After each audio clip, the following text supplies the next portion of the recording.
हरे भरे जंगल में दो दोस्त रहते थे जो एक दूसरे से बिल्कुल अलग थे। एक चतुर हिरण और एक ईमानदार भालू। उनके अलग स्वभाव के बावजूद उनके बीच एक सामान्य बंधन था। वे दोनों अपने अनोखे गुणों के कारण जंगल के दूसरे जानवरों में जाने जाते थे। चतुर हिरण, जिसका नाम डेरियस था, अपने चालाक तरीकों के लिए जाना जाता था। वह अक्सर दूसरे जानवरों की उनके कामों में मदद करता था।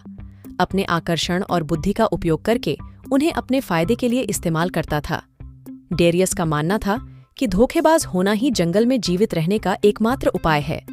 दूसरी ओर ईमानदार भालू, जिसका नाम बोरिस था, उसकी ईमानदारी के लिए उसे जानने वाले सभी लोगों का प्रिय था।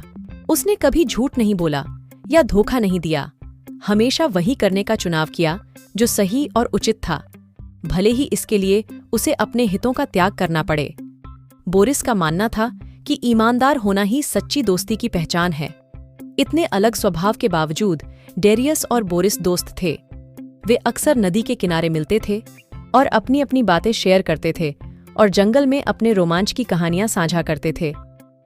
डेरियस बोरिस को अपनी चतुर योजनाओं के किस्से सुनाता था, जबकि बोरिस मजे से सुनता था। वह अच्छी तरह से जानता था कि उसके दोस्त की चालें हमेशा सही नहीं होती थीं। एक दिन डेरियस मधुमक्खी के छत्ते से शहद चुराने की एक चतुर योजना बना रहा था।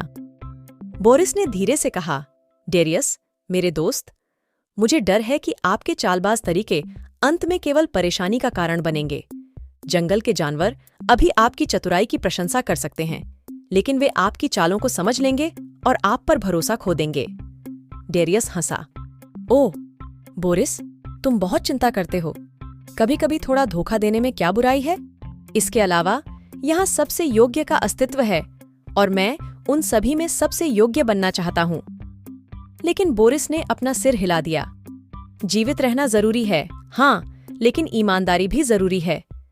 याद रखें, सच्ची ताकत ईमानदारी और भरोसेमंद से आती है, धोखे और चालाकी से नहीं। डेरियस ने बोरिस की बातों को नजरअंदाज कर दिया, लेकिन अंदर ही अंदर उसके मन में संदेह का बीज बो दिया गया था। जैसे जैसे दिन बीतते गए, वह अपने कामों पर ज्यादा से ज्यादा सवाल उठा रहा था। क्या अपने फायदे के लिए दूसरों को धोखा देना सही है? क्या वह सच में धोखेबाज हिरण के रूप में जानना चाहता था? इस बीच बोरिस ने ईमानदारी के साथ अपना जीवन जीना जारी रखा, जिससे जंगल के सभी जानवर उसका सम्मान करते थे। उसके दयालु हृदय ने दूसरों को प्रेरित किया, जिससे विश्वास और सहयोग बना रहा। एक दिन जब डेरियस जंगल में घूम रहा था, तो उसने बोरिस के चारों ओर जानवरों के एक समूह को देखा, जो एक गिलहरी को पेड़ से खोए हुए बलूत के फल वापस लाने में मदद कर रहा था।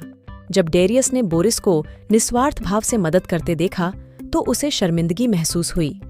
उसे एहसास हुआ कि वह अपनी स्वार्थी इच्छाओं की पूर्ति के लिए अपना जीवन जी रहा था, जबकि बोरिस अपनी ताकत का इस्तेमाल दूसरों की मदद करने में कर रहा था। पश्चाताप से भरकर डेरियस बोरिस के पास गया और अपनी गलती स्वीकार की। मुझे खेद है बोरिस, उसने कहा। मैं धोखेबाज और स्वार्थी रहा हूँ, लेकिन अब और नहीं। अब से मैं तुम्हारे जैसा बनना चाहता हूँ, ईमानदार, दयालु और सच्चा। बोरिस ने मुस्कुराते हुए अपने दोस्त से कहा, बदलने में कभी देर नहीं होती डेरियस। मुझे तुम पर विश्वास है और मैं जानता हूँ कि समय और कोशिश के साथ तुम खुद को बदल सकते हो। और इसलिए बोरिस के मार्गदर्शन और उसके साथ ने उसे अपने साथी वन प्राणियों का विश्वास वापस जीतने के लिए कड़ी मेहनत की, बार बार साबित किया कि वह एक बदला हुआ हिरण था। अंत में डेरियस और बोरिस दोनों ने एक दूसरे से सबक सीखे। डेरियस ने ईमानदारी और निष्ठा सीखा, जबकि बोरिस ने सीखा कि सबसे धोखेबाज प्राणी भी थोड़े प्यार और समझ से बेहतर के लिए बदल सकता है। और जैसे जैसे वे जंगल में साथ साथ चलते गए, उनकी दोस्ती पहले से कहीं ज्यादा मजबूत होती गई। उन्हें पता था कि साथ मिलकर वे अपने रास्ते में आने वाली किसी भी बाधा को पार कर सकते हैं। कहानी पसंद आए तो वीडियो को लाइक और चैनल को सब्सक्राइब कीजिए।